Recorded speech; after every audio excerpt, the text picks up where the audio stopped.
करोड़ों की लागत, बड़े बड़े दावों और नामचीन इंजीनियरों की देखरेख में खड़ा हुआ रीवा का सुपर स्पेशलिटी हॉस्पिटल अब मरीजों की जान का दुश्मन बनता जा रहा है। जहां हाल ही में अस्पताल की फॉल सीलिंग धड़ाम से गिरी थी, जिससे कई मरीज और उनके परिजन बाल बाल बचे थे।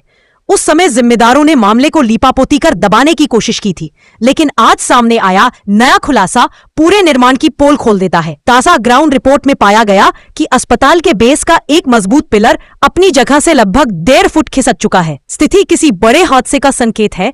विशेषज्ञों के मुताबिक यदि समय रहते मरम्मत और संरचनात्मक जांच नहीं की गई तो पूरा स्ट्रक्चर खतरे में पड़ सकता है।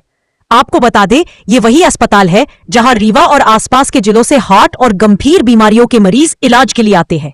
इसे प्रदेश सरकार ने आधुनिक चिकित्सा सुविधाओं का केंद्र बताया था, लेकिन अब सवाल उठ रहा है कि जब करोड़ों की लागत और तकनीकी इंजीनियरिंग के नाम पर जनता का खून पसीना लगाया गया, तो निर्माण में इतनी बड़ी खामियां आखिर क्यों रही? क्या है कि जो जैसे ही मामला ऐसा संज्ञान में आया तो हमने वहाँ के सुपर स्पेशलिटी के अधीक्षक हैं, PWD के इंजीनियर्स हैं, PIU के इंजीनियर्स हैं, और हमने स्वयं जाके वहाँ पे अभी निरीक्षण किया।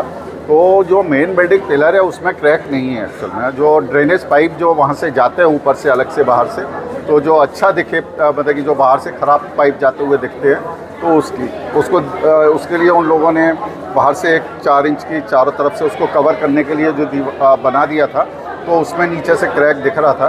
तो उसकी संभावना को देखते हुए हमने चारों तरफ से उस एरिया को, पार्किंग में जो एरिया वहाँ से कॉर्डन ऑफ कर दिया, मतलब चारों तरफ से उसको जहाँ पे से कोई जाए नहीं, और उसको जल्दी से आशंका को देखते हुए वहाँ से जो ईंटें जो कवर करने के लिए लगाई हैं उन सभी ईंटों को हटा भी देंगे वहाँ से।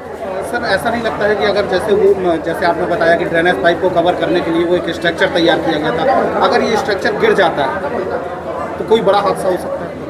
नहीं, उसी के लिए हमने चारों तरफ से उसको सफाई करवा के वहाँ से एरिया को हमने कवर कर दिया कि बाई चांस अगर कुछ गिरती हैं ईंटें तो उसको रोकने के लिए हमने कर दिया, और उन ईंटों को हम उतरवा भी देंगे, हटवा भी देंगे।